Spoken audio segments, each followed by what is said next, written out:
Karena di sana aku melihat bapak memukuli ibuku sampai seisi rumah bau anyir darah.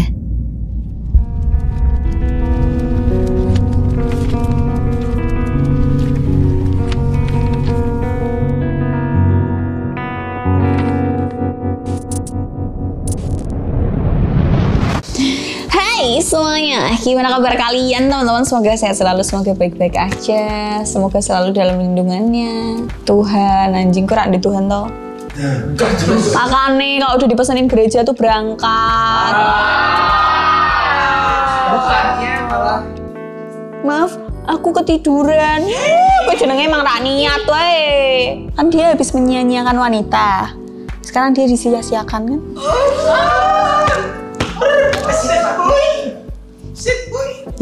Bahasa anak ade wis apa mati-matian ya. Tiap weekend ke Jogja terus ya kan, tiap weekend nyamperin terus sampai nggak tidur, nyampe sini pagi-pagi matanya masih bengkak, terus ntar tiba-tiba nggak jadi-jadian, dia jadinya sama orang lain. Sedih banget ya. Hari ini kita akan bacain curhatan lagi.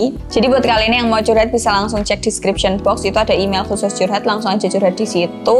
Kalau bisa sedetail mungkin, kalau kalian bisa menceritakan kayak seperasaanmu, kalian bisa menceritakan kayak setting tempat, waktu, apa yang kalian rasain semuanya ketik aja di situ. Tapi buat kalian yang kayak sulit mengutarakan itu dengan ketikan, bisa pakai suara atau audio, kita menerima itu semua gitu ya. Jadi hari ini kita akan bacain curhatan lagi teman-teman. Siapkan mental kalian karena curhatan makin kesini makin menyakitkan, makin ada-ada aja, makin gak habis pikir gitu ya. Jadi kalau aku lagi bawain konten curhat ini, kalian bisa langsung share ini ke orang tua kalian, ke Pak De, Bude, Om, Tante, atau ke siapapun yang menurut kalian perlu, butuh, atau mungkin kalian sendiri juga butuh nyindir orang atau ngasih tahu orang tapi kalian nggak mampu, kasih videonya. Kita dengerin bareng-bareng ya. Halo Mbak Adel, aku orang Jawa Tengah. Aku mau curhat Mbak. Aku anak terakhir dari 3 bersaudara. Alhamdulillah keluargaku masih lengkap. Tapi aku ngerasa seperti broken home. Kami kehilangan figur seorang bapak. Karena sejak kecil, bapak tidak pernah menjalankan kewajibannya sebagai seorang suami dan bapak. Setiap hari di rumah, tidur marah-marah sudah jadi kebiasaan. Kami jadi lebih dekat dengan ibu, karena ibu yang membela kami saat bapak memarahi kami. Aku pernah mengalami mimpi deja vu, kejadian saat aku umur sekitar 2-3 tahunan. Harusnya di umur segitu aku tidak ingat apa-apa. Tapi di mimpi itu aku melihat dengan jelas ada 3 mimpi. 2 diantaranya aku ceritakan ke ibu, dan yang benar itu memang terjadi. Tapi mimpi yang satu tidak kuceritakan, karena di sana aku melihat bapak memukuli ibuku sampai seisi rumah bau anyir darah. Sampai sekarang aku tidak tahu mimpi itu benar atau tidak. Tapi aku bermimpi tidak hanya sekali, berulang kali. Kehilangan figur bapak menurutku sangat berat Mbak. Dimana di saat orang bilang cinta pertama anak perempuan adalah bapak. Tapi aku tidak bisa merasakan itu.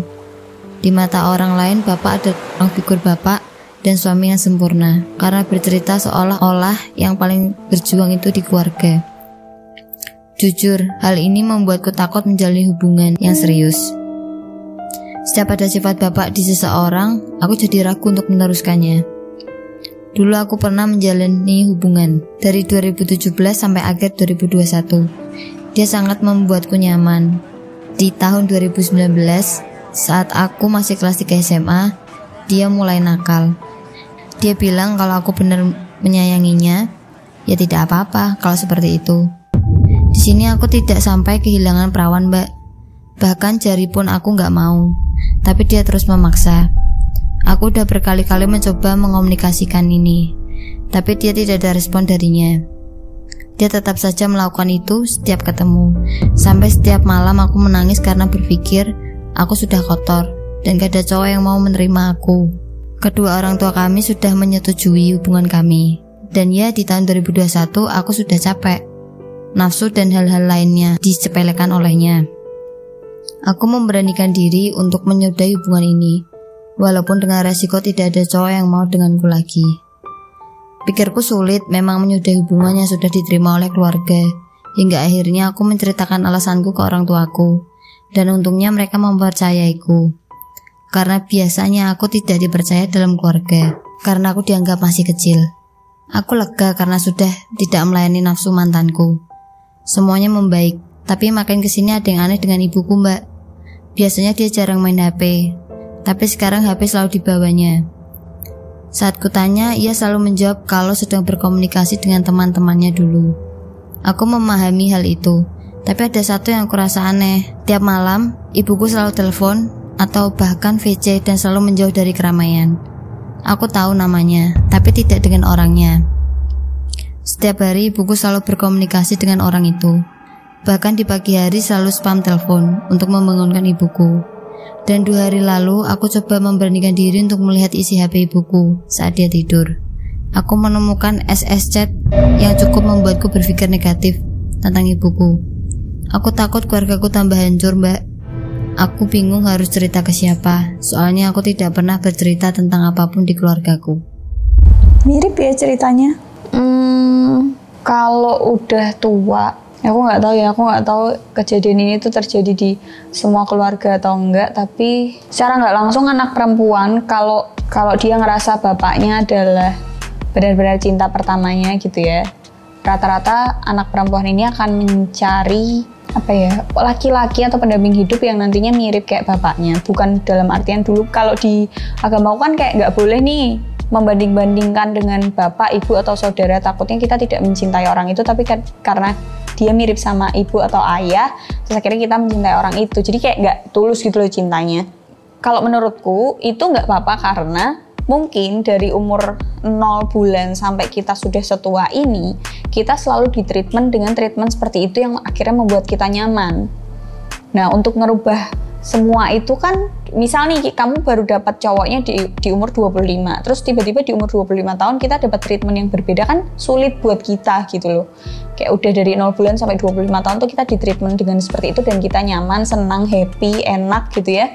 Terus tiba-tiba berubah kan gak enak. Itu kenapa kok akhirnya si anak cewek ini nyari yang ada mirip-miripnya sama bapaknya. Itu karena menurutku itu dari udah lama kita di treatment seperti itu dan kita nyaman. Terus kalau tiba-tiba ternyata cinta pertama anak perempuannya ini tuh tidak sesuai ekspektasinya, tidak sama seperti orang-orang, kemudian ketika ada sifat yang ada di bapaknya, ada di cowoknya itu terus dia menjauh, itu menurutku ya alami gitu loh, normal. Jangan sedih di umur 25 tahun kamu belum punya pacar, nggak apa-apa gitu loh menurutku ya, karena hidupmu nggak melulu tentang pasangan gitu. Mungkin aja kamu dikasih waktu lebih sama Tuhan untuk menikmati hidupmu, untuk senang-senang gitu kan. Kamu dikasih waktu untuk lebih menikmati dirimu sendiri, lebih mencintai dirimu sendiri, lebih mengenal dirimu sendiri. Karena kalau kamu nggak mengenal dirimu secara utuh, secara keseluruhan, mau mengerti atau mau mengenal orang lain tuh nanti jatuhnya ribet. Karena apa? Karena ketika kamu harus mengerti orang, kamu harus mengkomunikasikan nih, kamu harus kenal dulu nih, oh aku tuh tipe yang keras kepala, oh aku tipe yang manja, jadi aku nggak mungkin dapet yang manja lagi, yang ada nggak jalan. Kalau aku melakukan suatu pekerjaan bareng atau di rumah tangga sama-sama manja,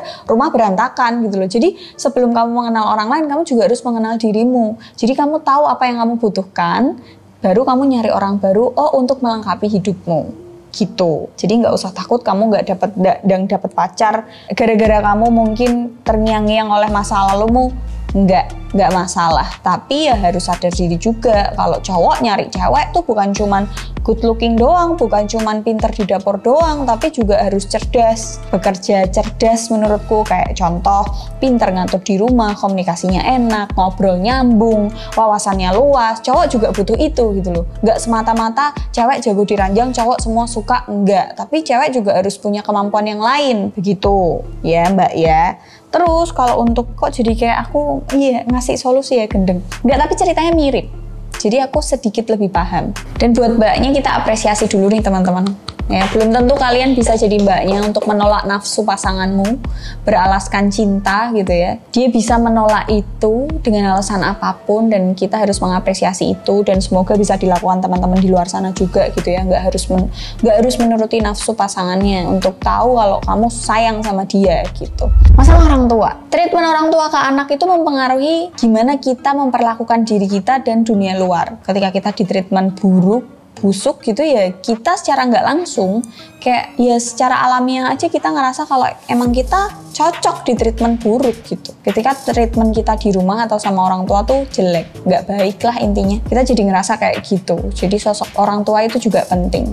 terus kamu menemukan chat-chat orang tuamu atau bukti-bukti bahwa orang tuamu chattingan sama lawan jenisnya mungkin atau apapun itu berawal dari reuni ya, karena teman lama, lakuin apa yang menurutmu benar. Kalau aku bilang udah nggak usah urusin urusan orang tuamu, nggak bisa, itu mengganggu pasti sebagai anak. Kayak kamu udah tahu nih ayahmu berperilaku nggak baik, playing victim, seolah dirinya paling berusaha di sebuah keluarga, terus kamu menemukan ibumu melakukan kesalahan yang sama, kayak udah tahu digituin nggak enak. Kenapa kamu malah menorehkan luka baru gitu loh? Kamu melakukan hal yang sama, mungkin beda jalur aja, beda arah aja, tapi halnya sama-sama menyakitkan gitu. Sama-sama kamu melihat figur orang tua yang harusnya nggak kayak gini. Kalau aku pribadi, kalau temanku kayak gitu, aku cuman bilang lakuin yang menurutmu itu bener.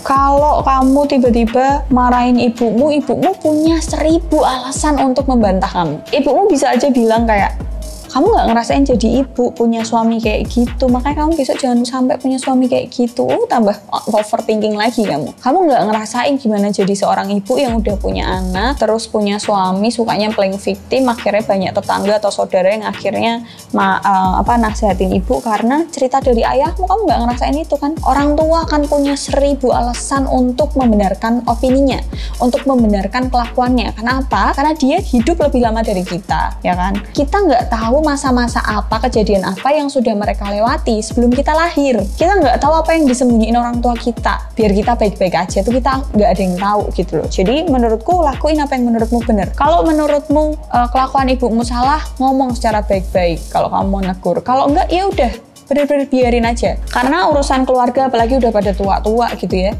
kompleks gitu loh. Kalau mau berantem ya wagu, cerai ya wagu, kecuali artis ya udah tua kawin cerai, engagement untuk mereka gitu kan. Tapi untuk kita orang-orang yang santai-santai aja, yang biasa aja, yang nggak tersorot media tuh wagu gitu loh.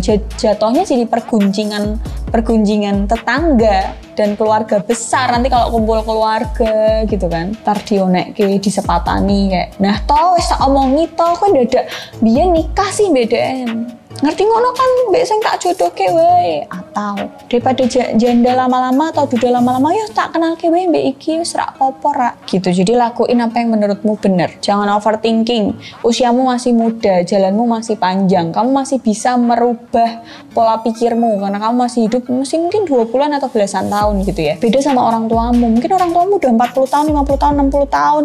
Sulit untuk merubah mereka. Bukan nggak bisa tapi sulit. Daripada kamu harus bersusah payah untuk merubah mereka, pola pikir mereka, dan akhirnya berdebat malah hubunganmu jadi nggak enak, mending kamu yang gimana caranya ngerubah dirimu biar posisimu jadi lebih enak aja di dalam keluarga.